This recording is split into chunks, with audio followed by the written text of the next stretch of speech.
Hey guys, welcome Musky Road Rules podcast and Patreon. Guys, thanks for tuning in. Thanks for joining us each and every week as we talk about musky topics, fishing topics, and if you're really lucky, I give you some life advice that I would not follow. Guys, it's real easy just to join the Patreon, and right now, if you sign up as a new member, I don't even know what that last word was, a new member, you get entered into the drawing that's going to be done on December 1st, December 1, 12/1, and whoever wins of the new members will receive one of the new double flap tails from Bomb Squad. Super cool. He's only making a limited number of these. So if you sign up for the Patreon, and here's the deal, guys, it's $8 a month. You can cancel anytime, but if you sign up for that $8, you get every podcast that we've ever done this year on there, and you also get into the drawing for that bait. And if you don't win, you can easily cancel after December 1st. It doesn't matter to me. But you can definitely get in, and like I said, it's $8 to join.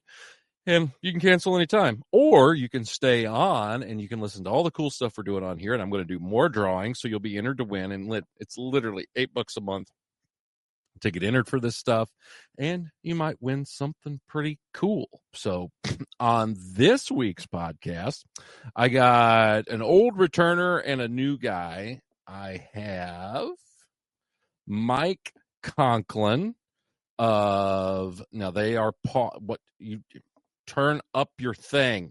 They both muted microphones themselves. On now? Yes, microphones on. I got Mike Okay, Conklyn Greg. and Gus Mantey. I told them to mute because they kept talking, and Gus is loud, so I told him to do that.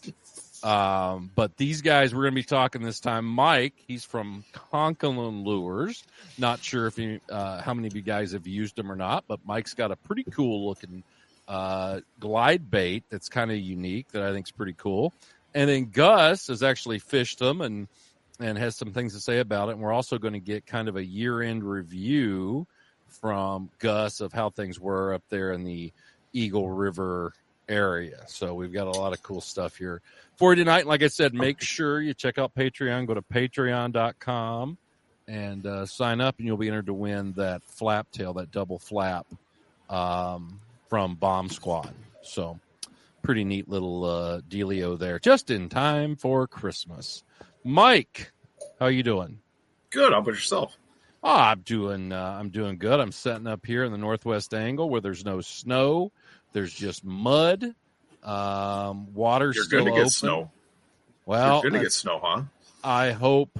Well, we were supposed to. They were saying, we're going to get snow tomorrow, but now we're supposed to get nothing, and they're supposed to get 6-7 inches south of us, and we're just going to continually have mud and stuff here. So, but I think Gus, you're going to be very proud of me. I made it right to the end of the season, my very last day, and I went out with a bang, literally, because my motor blew up on the very last day. So proud of the season. Oh, it wouldn't be a Gregg Thomas season without something blowing up or. No, I love it. It's like, yep, here we go. I guess we're done. Would you wait this time 1,000 hours before your next oil change or what? No, I started using sunflower seed oil in it, and I thought that would do a really good job because you never see a sunflower sad, and yeah, it's I was very sad. Sad. yeah, I was the only one sad on this one, but we'll see how she goes. I don't know. Hopefully it's not too bad of a stinger. Well, they got through the season, though, at least. It did. On the bright side. One of the first times it's ever got through the season and blew up. Most of the time it's right in the middle of it and then I'm negotiating with nefarious people that smell like oil and regret. And doing bad things. Yeah. It smell like oil and GEDs. And it never works out good for anyone involved. So Mike, let's talk about this. What got you into musky fishing? Before you even talk about the lures, do you musky fish, and what got you into it? Yes, I do musky fish. I've been musky fishing for about 37 years. Nice. Yeah, my dad got me going on it. We've been fishing since I was a little kid, and we kind of dabbled into the musky fishing world before it was really popular. And so that just kind of grew and grew and grew, and loved it. Didn't do so well, but I did love it. I still do. So trust me, I know. I think that's the story of everyone that starts out in this. So where are you from, and then where did you start your musky fishing? Okay, so I was born in northern Wisconsin. I was there for about 10, 11 years. We moved as a family down into the central part of the state here where I currently am, and picked up musky fishing while I was living in Stevens Point here, but we did it up north slowly. We started going to the Minocqua area and then branching out from there. So we'd hit a spot every 3-4 years and then move to another spot and whatnot. So the amount of lakes in my bank of lakes is huge. It still is. I still go. I try to hit new lakes. It's getting harder to find new lakes that I haven't been on. Sure. But yeah, and then I moved. My wife and I got married. We moved down to the southern part of the state in Kenosha, and I was down there for almost 20 years, and then we decided to make the move back. So now we're back in the central part of the state. Okay, are you back in the Stevens Point area? Yeah. Yep. Yes. Okay. Good deal. How big was your first muskie, and what was it on? 40-inch on live bait on a sucker. Jesus, First fish was 40. Then I got a 36 that same day, and then I didn't touch another fish for a year. So that's how it goes. Yeah, well, it sounds about right. Yeah. But that's cool. That's pretty awesome. What lake did that come out of? That came out of Lake Mohawkson, part of the Wisconsin River, right in Tomahawk.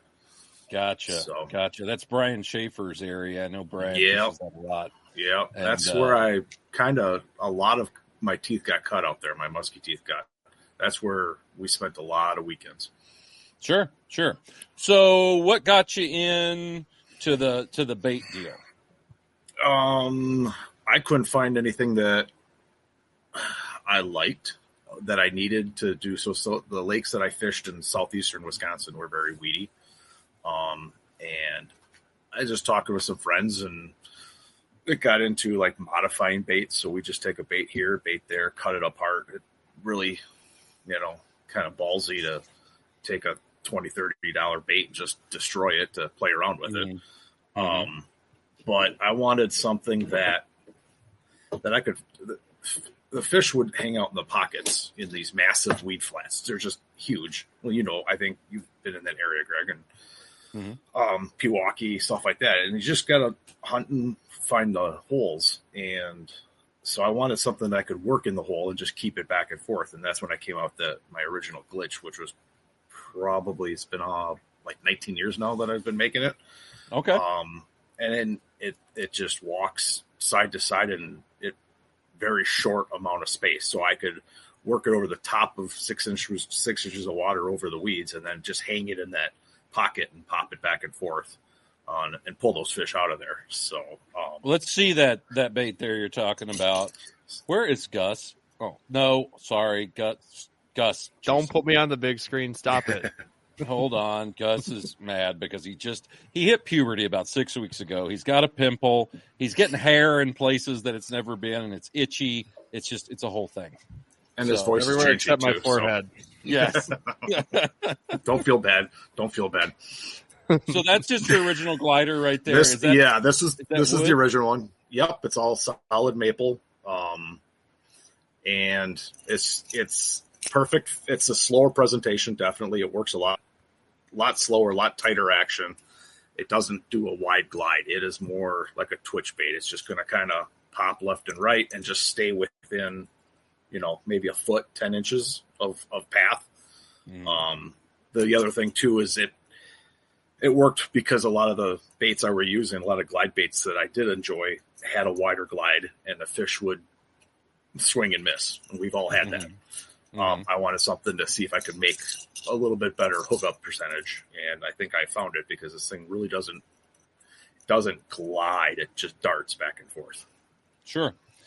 How did you get hooked up with Gus? Found his number on a rest area.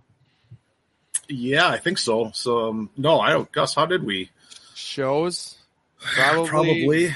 Yeah, probably just some shows. Angle tender. I feel like the first time I met you is when I shook your hand in person at the show. At the show, yeah. Yep. We talked back and forth, but yeah, yeah. The first time we met was at a show a couple of years ago. Yep. So it's kind of right there. Yeah. I mean, I've never. I think I told you, Greg. I don't run pro staff. I kind of just let everybody have at it, and I want people that want to use it. I don't feel giving it away, and you get false reports and stuff like that. So, no, I get it. I love it that these guys are buying my stuff and then turns around, use it, and has success with it. That's the best part of it. So now the other, which is the bait that I think is kind of cool, is the pedigree one that you make. Yes. With the blade out. Now, with Gus, the blade up the back. Yes. Sure. Is that one that you like, is the pedigree? Yes, that's the one that I would throw the most. This blade's actually, it used to be white. Now it's silver. But yeah, this is the pedigree that I've really enjoyed working because I am not like a big time glide person. Like I don't own hundreds of glide baits. So when I saw this with the blade off the back, that's the first one I've really seen with that. So I had to grab that and add that to the arsenal. And there is, so what, Mike, what made you do the blade out the back? I've always thought in the back of my head, this was something that should have been done, and it would work. I'm sure you went through different blades and stuff because the blade is acting kind of like a parachute back there, and it's going to stop the momentum, and you need the right kind of spin to, like, you still want it to spin, but yet the bait still has to glide, and I'm sure there was a whole lot of screwing around with this, but how did it come about? So I was asked by a local. So when I moved to Stevens Point, there's a local bait shop, Taps and Tackle, in town, and talked with them, and they started kind of putting my lures on their shelves. And one of the owners was like, "Hey, do you ever think about doing a soft tail or how about like this?" And he showed me like maybe like a blade on the back or something different. And I'm like, I've been playing around with like a rubber tail, and I don't know. I just wasn't a big fan of it. I kind of like having the hook on the back. I always have. But I decided, I'm like, yeah, let's go try the blade situation. And like exactly what you said. I mean, it's just a lot of playing around to get the right blade, the right size blade. And in fact, if you notice on Gus's, he's got a hatchet blade. And on this one, I've got like what they call the whiptail blade. And that makes a huge difference. What is that blade called? It's called the whiptail blade. Yeah, and the one hatchet that Gus has, Gus has a hatchet. So the only reason I switched is because sometimes in the density of the wood changes every so often. And if I put a regular hatchet blade on there, it just doesn't work right. It'll still glide a little bit, but there's a little hiccup. And if I switch it to a thinner blade, it takes care of it and it brings it right back to life. It is crazy how little different the blade Have you makes. noticed a difference with like painted blades versus non-painted blades? Honestly, I think so. This year, I'm most likely going to go just straight non-painted. I know guys love adding that flash of color on the back. Yeah, because I think there is a difference in weight definitely the painted blades get a little heavier. And Yeah. I've seen a difference just in bucktails and other things. Is that little bit of extra that paint does seem to make a difference. Now you sent me some videos here of the bait, the pedigree there in the water. So we're going to bring this up and let's look at. That's not it, and there it is right there. Now this is from the bait from the top, and that's some really clear water. That's in a pool. Yep. Exactly. So, I filmed one of these one time. I've never been yelled at a YMCA as much in my life. We were doing it. You're not supposed to do it naked, Greg. No. We were filming for a Road Rules. This dude was pissed. And I'm throwing baits on the side, and there was kids swimming on the other end. So we were filming underwater, and I didn't realize I was filming the children underwater. And the baits were moving. Greg. Oh, it was bad. And one of the dads, I mean, that guy, wow, he was fired up. Yeah, that was an interesting day. I just blamed Tony and went with it. And of course, I had Stella there, cross-eyed. He can't. Oh God! Yes, it didn't go. They well. saw your crew and they're like, "Uh-oh, yep, no. Oh, yeah, these guys got to go." These guys have a website that do not. This video is going to doesn't line up with Musky. No. Well, if you search Musky, you'll get some websites that are weird anyway. Or you used to. But from the top there, you can see that it rocks. Really cool. And that's something kind of new with, I know glide baits have been doing that for a little while, but that rock, I find really neat. The blade still kind of wiggles back there. Mm-hmm. Was that rock or that pause like that? Was that a happy accident, or that was a complete happy accident? Yep. Nice. I'm going to be honest with you. My original glitch, that was a happy accident because it was the first time I built it and tried it, and it worked immediately. And I'm like, wow, okay, that was fairly easy. So I thought I'd have a little easier success coming up with the weighting system for the pedigree, and that would turn out to be a little harder. But yeah, the happy accident is definitely that wobble on the fall. Yeah, no, that gives you a pretty significant one there. Now this guy here's from the top. You can see. I mean, the pedigree looks like it really glides side to side. I mean, it ain't just like a little. It does. Like I said, it's going to stay within that 10 inches from center, left to right. It does. It's not like a manta or a warlock. Any of those ones that put fins on, that's just to stabilize it, and it drags it way out to the left, way out to the right. There's nothing wrong with those at all. They're all good baits. That's just I didn't want to have it glide too far because I think the fish either get hypnotized by it or when they decide to commit, you're starting to jerk it the other way and they just miss it completely. Sure. No, I get that. But, I mean, it has great action. Gus, in your experience using this bait, what's like some tips you would tell people, rod length? It looks like this has got a wire leader. I like wire leaders on glide baits. What would you advise? So definitely don't want to use too heavy of a rod. I know Mike will have his setup, which is probably slightly different than mine. I know I've used like an 8.6 heavy with it. I did just get a glide bait rod specific this year that I've really liked. It's like an 8'2" heavy moderate fast. That's been nice. I've dabbled with like high speed and like a moderate speed reel, but with this, so some glide baits I like to do 100% with the reel. Some glide baits I like to do a little bit of rod taps with this pedigree. Because of the way Mike made it, I think the fact that it does do some random things out there, I prefer to do rod taps myself as you're kind of chopping the reel. That way it can go left to right, and then every once in a while it can get really squirrely and that blade can flare up and then you let it fall. I don't know. I like that with the smaller. I tend to do more rod taps with the smaller glide baits that I use. So that's what I kind of went right to with this pedigree, and also just from use and abuse, it was, using this word again, happy accident that the white hatchet blade went to just pure silver, and I tend to use glide baits way more on sunny days, and I love that flash. The fact that you can get flash and the belly roll and the wobble on the drop, I think that helps a ton on sunny conditions when throwing this type of glide bait.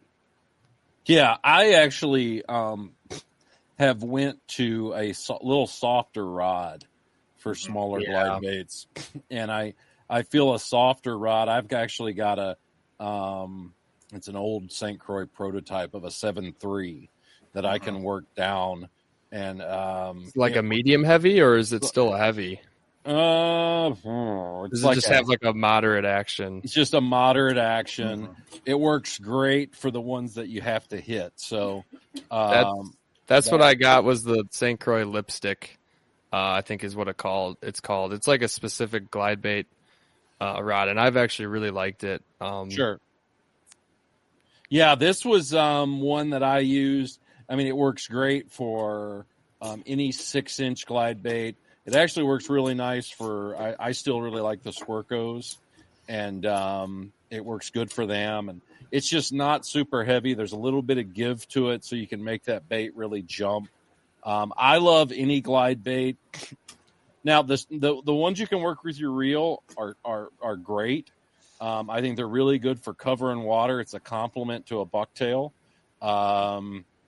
But I grew up, again, 30 some years ago. I mean, I grew up, my original glide bait I threw was a reef hog.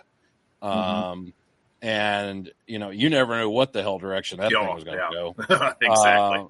I mean, and I caught a lot of fish on those. And I really liked the randomness of that. And then it got into the more, where I'm from, Jack Cobb, the Cobb baits in West Virginia, and then the Hughes Rivers and stuff. The stuff that came out of West Virginia there, which was kind of the leader in the glide bait market for a long time, and the guys that really, dialed in the whole glide bait thing, and where they got to where you could use them with your reel.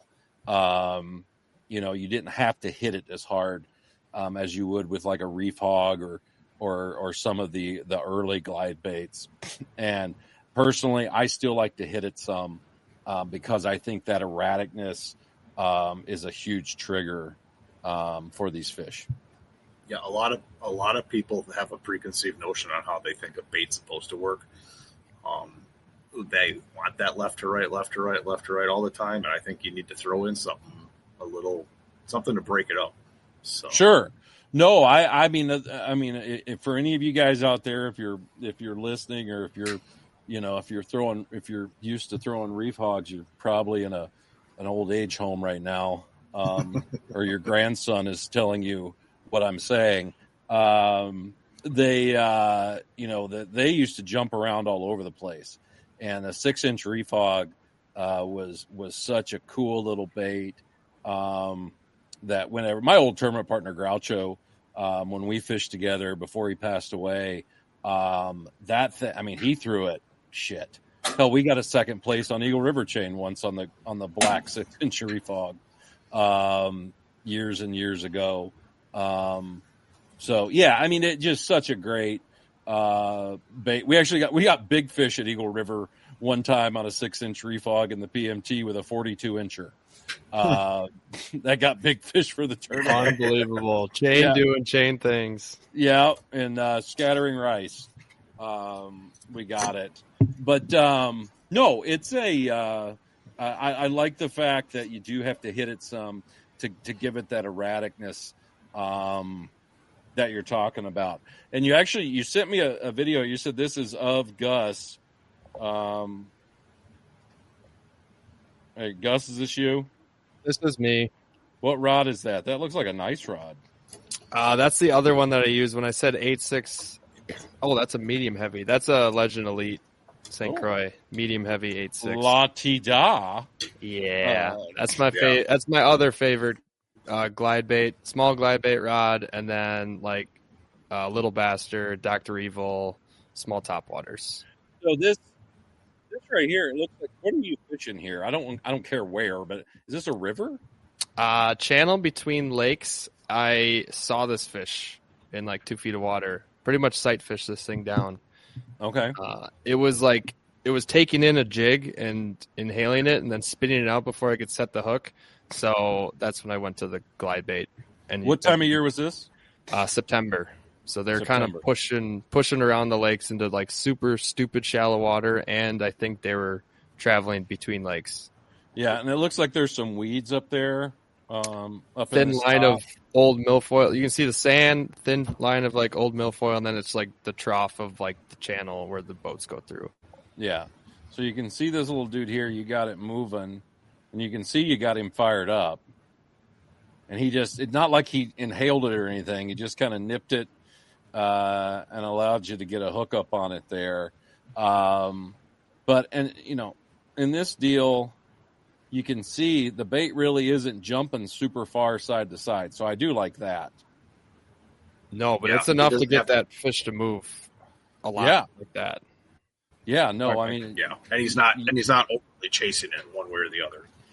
No, yeah, you can see. I mean, because that's the thing. I mean, when you first start throwing glide baits, you think it's so cool. You're like, oh, he was going side to side, it's like a cobra, and then but it doesn't bite. Mm-hmm. And it's like hypnotized behind her. Yeah. No, that's totally it. I think in that setup I had that day, it looked like I had a lower gear ratio reel. When I was talking about, I've used kind of both. I've sometimes liked a slightly lower gear ratio, kind of in that 6 or even under 6.3. 6.3. Yeah, 6.3 to 1. And because I have used like the high speed ones, and if you are not careful, you can overwork them and over chop. And before you even do your next twitch, you already reeled up too much line, and your slack management is way off. And that's what's key with.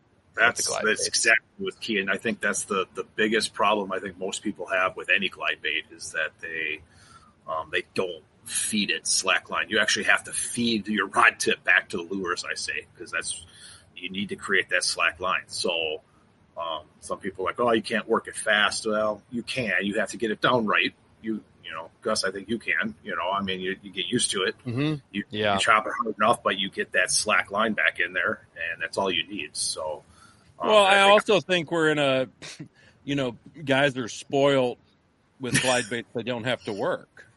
Yeah. I was just about to say, just because it's like the tiniest bit more technical of a glide bait to work than others, people can get turned off. But honestly, I think that's what sets these types of glide baits apart from, I mean, yeah, like a hellhound's great, but it's so damn easy to work, and I don't think it works all the time. You have to get on it quick, too. Yeah, you got to get on it quick and stuff. And there's nothing wrong with those baits, but there is a difference. There's 2 categories of glide baits, right? There's ones that you have to tap. This bait, I put the reef hogs, the squircos, those style baits. You have to hit, you have to work, and that's the thing. So I think there's times for both.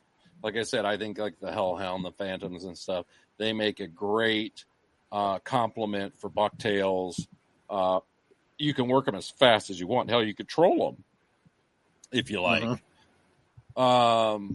But the other thing is these, you're going to get the same repetitive action where with a, with a bait like this, a reef hog, a squirco, you're going to get the very erratic action of, I don't know what the hell it's going to do.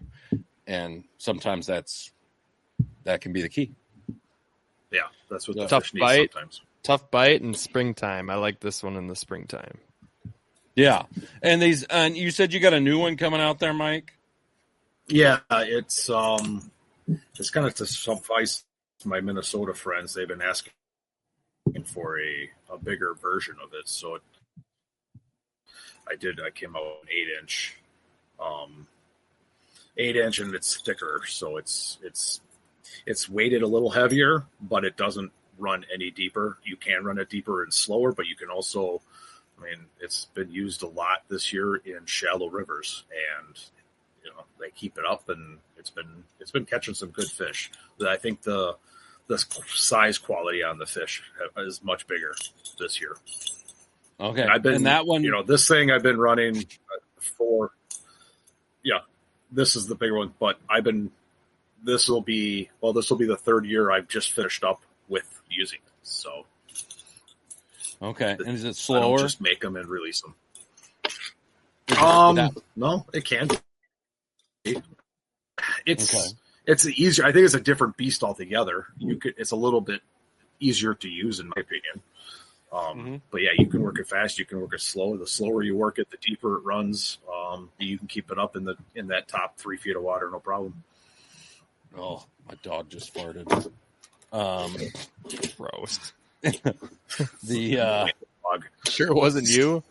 It could have been. I don't know. Things happen. I'm getting old, Gus. Leaking? Old. Yes. I'm getting old. It's end of the year. Things hurt. Now, Gus, let's talk about this. Your year, are you still fishing? You still guiding, or are you just fishing on your own? Guide season officially finished last week. I'm still fishing on my own. Lakes are still open, but we're about to get the mega cold blast, and I think that's when the boat is going to go into storage. Yeah, right where it is all year, but just winterized. Yeah. What? Let's talk about 2025. How was it? And let's talk about maybe some of your better lures or patterns that worked for you. Sure. Overall, 2025 was a even better year than the previous years. We caught more fish and a bigger size average, which is tough to do sometimes. And we fished probably, I was looking at my notes, just about the same as last year. So dialed in a lot more lakes, found some new ones like I normally do every year. And also on some of the lakes that I've always fished up here, started putting like nicer fish into the boat. I think it was just a product of when to fish a lake and, how to approach it. Like if you're doing midsummer, like hit it hard, hit it for a couple hours. If they're not going, peace out. A lot of running and gunning with bucktails and rip and rubber was the main way to get them midsummer and one of the highest producers. Number 2 was probably a Ninja tube, but number 1 easily was a Medusa, and specifically the regular sized with the shallow weighted, because I through and through, I love shallower systems. I like weedier systems. I like darker systems, and I like when they bloom up. I like when they, the tannic water, the green water, the, darker stained waters, and popping a Medusa over a shallow cabbage can be a lot of work on a given day. So the shallower weighted one, if you can bend the harness correctly to pretty much get it to walk side to side and glide all over the place, is the biggest key that I found. I mean, this thing, the Medusa alone, we caught multiple over 47 just on that, just from ripping it through shallow weeds. It was pretty awesome to see like what they would do for these things. It seemed like the harder you ripped them and got them through those weeds, the more they'd chase after them.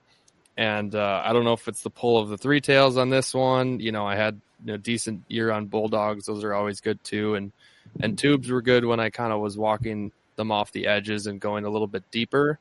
But for whatever reason, there was just a probably 4 to 6 week period, dead nuts in the middle of the year, where a Medusa was glued to my rod. It did cool off a little bit towards the end of the season, but then we just started working them a little bit slower and getting them to go. So that was.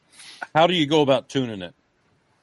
So fairly simple. Some of them I'll even bend upwards if need be, but pretty much I will do the nose down with it, but I don't want them to dig a ton.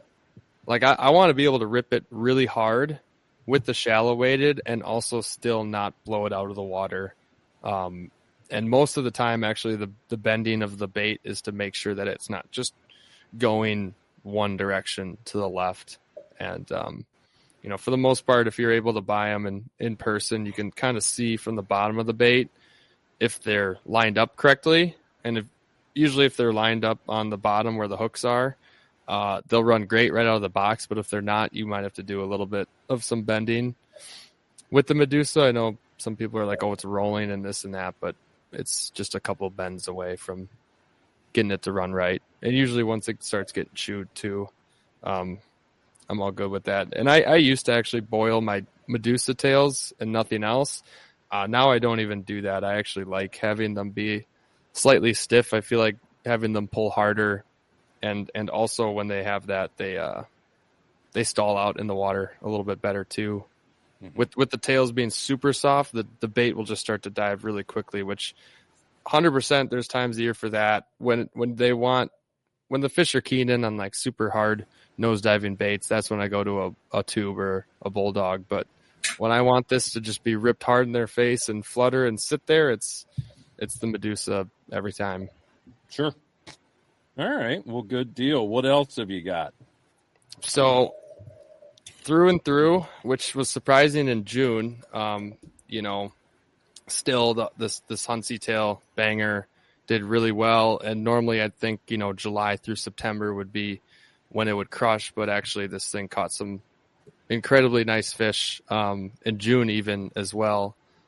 This one in particular, I don't think it's a color that he makes. I've been talking with Kyle Hunter, the maker of this bucktail, and we're going to come out with this as another show color for myself this season. It's got an orange dangle blade, and then the front blades, well, it kind of shows up golden here. It's worn down to pretty much silver, but it's a golden orange front blade. Skirt used to have some black in it, but now it's pretty much white tinsel, gold tinsel, and orange. And it sounds kind of gross, but it did decent in clear water. But man, in stained water, this thing was absolutely dynamite. Sunny conditions, low light conditions, darker days. These things absolutely demolished fish. The 7/8 is his staple and probably, the easiest to throw, easiest to reel in. I had people throwing that a lot this year, and it caught some really nice fish. Also, this jet black one, the darker, like the more lakes bloomed up later in the year, the more I gravitated towards this. I think he calls this like the ghetto shiner. You might have named it, Greg. Yes, I did. Yes, love this color. As soon as I knew you named it too, I'm like, yeah, I gotta grab that black nickel everything and black skirt. But on top of that, he's coming out with a newer banger that he had some of us prototype and test. And I want to say I got it in like mid-July, and I threw it here and there. I don't think I gave it its true run time. And then I'm like, I started doing better on bigger blades. So I'm like, okay, I'm going to throw this thing around. It's an 8-10 combo, double skirt in size. And I started throwing it around more in August. And then the first fish I got on it was a nice upper 30s tiger that just demolished it out in the cast. I was burning it hard over weeds. He's got the double weight in there, just like his 7/8 XLs. And you can see kind of the offset of those blades. Same dangle blade in the back. And that fish absolutely crushed it. And I love the way that he weights this. As soon as I needed to get these off of some deeper weed edges, like you could slow down, and this bucktail you could be reeling in at like 7-8 feet down if you really let it get down there. And at the same time, you could burn and churn this thing over, 1-2 feet if you want to. And then after that tiger, that was the first fish on it. I don't toss the number around, but I was with my brother and my buddy Brian. The second eat on that lure was probably an inland 50, if not 49. Lost it at the boat. It ate way out in the cast too. It ate it like it's never seen it before. And the only reason we really know it was probably that big is because about an hour later, my buddy Brian got his PB 48, and we looked at that in the net, and I looked at my brother and I'm like, That other one might have been bigger. But no, it continued to crush, and September was the month of that. And then for whatever reason, as the water cooled down, they turned back to the 7.8 and 7.8 XL. So no, well, that's pretty cool. Is that the one Clayton and Nick were throwing over at Cass? Probably. They got theirs in the tournament on an 810 prototype as well. Okay. Clayton did. Yep. Yeah, that's what I thought that he was telling me, that they got it on a copper prototype. chameleon, I think was the color, which I think Kyle will have. I don't know. He makes some pretty sweet colors. The one that's going to be the show color, the new one for myself, was actually an accident. It was just a hodgepodge that he put together. I got this one at a banquet. It's the first Huntsy tail I owned, and I'm not going to lie, when I picked it up off the table, because I wanted one, it was the only one left. I'm like, this is kind of an ugly color, but I'm going to grab it. And it started catching, and the more fish it caught on it, the more I seemed to like it. And now it's a color that's become a staple. I mean, wow, that's why I kind of showed you the two that caught the most for sure. The jet black, and then this gold orange white one. Just a different contrast. Sure. No, I get it. No, those baits have been really good. I've caught some nice fish this year on them, and I like it. My dog is trying to eat its bed, and he's not. Did you? It. So what? When did you use them, and what size did you tend to throw? I threw. Personally, I like the 8.9. Mm-hmm. I thought the 8.9 was really cool. Caught a few on the 10. Actually, on Cass, I had the 9.10. That was, and I lost a fish on that. But I lost a fish on everything on Cass, so don't feel special, Hunzy. And then he made me some double skirt small blade. So is it like the 7.8s? 7.8 XL if it's got two skirts. Yeah, with double skirts. I caught some fish on that. I got one evening on the woods. We got a 45 and 48 on it in just a matter of 20 minutes. That's pretty awesome. Yeah, that's my favorite burning one. If you want to burn but keep them small blades, that 7.8 XL is awesome. Yeah, no, I think he's made a lot of really cool stuff. I've been making some of my own, kind of taking some of his ideas and playing around on my own and stuff with some blades, and I did well with those. And but no, it makes a really cool bait if the fish are looking for something they haven't heard before. It's definitely something to play with and to try. Mike, what? How was your year? Pretty shitty, actually. It was rough for me. Yeah, I know that feeling. I started the year out really good. At opening weekend, one day I just went up and got two. One really healthy. It was 42, really fat. And then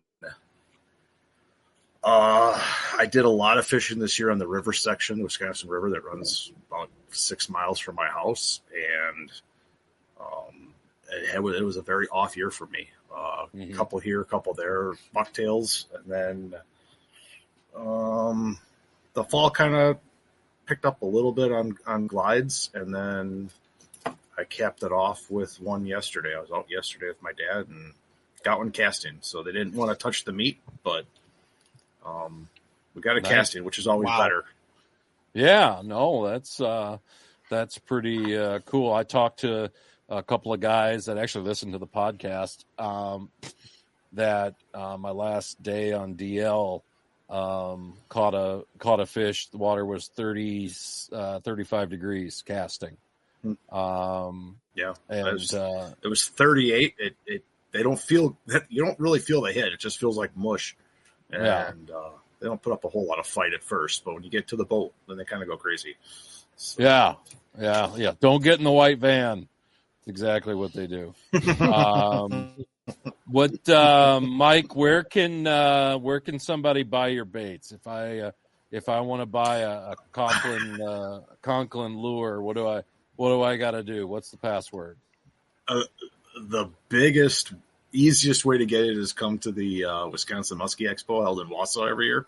I have a booth there, and they generally they don't last long. The last couple of years I've sold out in minutes, which is really, really eye-opening and awesome experience. I'm very grateful for that. I do have them in stores. The Taps and Tackle in Stevens Point, Jenks Bait and Tackle in Hayward, and Ross's Sport Shop in Phillips. I love Jenks Bait and Tackle. I mean, that to me is the perfect bait store. You go in there, it looks like you're going to get bit by something. I mean, it looks like that. I love it. There's like pegboard that you pull and move, and there's stuff's behind it. There's dust everywhere. It looks like that you should be. If you're not a smoker, he gives you a cigarette when you walk in the door. I love it. I think it's definitely one of my favorite places. Yeah. Yeah. I just, it looks like you should be smoking. When you're in you got to be, unfortunately, you got to be quick. Yeah. Oh, definitely. So I give them like two shipments a year, one in the spring, one in the fall. Sure. I'm very limited because this is not my full-time job. This is a hobby, got a family life, got a full-time 40-plus hour a week. So that's the biggest thing. And then on Facebook, Messenger, Instagram I'm on. Funny, and not right now I'm doing show season only. So I'm not taking any orders, but during the year I will. I'll take a wait list.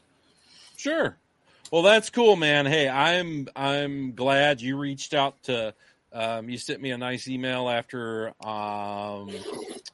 the podcast I did with the Ridgeways boys, and I love introducing new people and talking to guys about musky fishing and how they got involved with it. Somehow Gus got involved here. I don't know how. Exactly. I lost a bet. And that's the thing. Gus, how can somebody get a hold of you if they want to go fishing with you next year? Yep, 2026 calendar is open.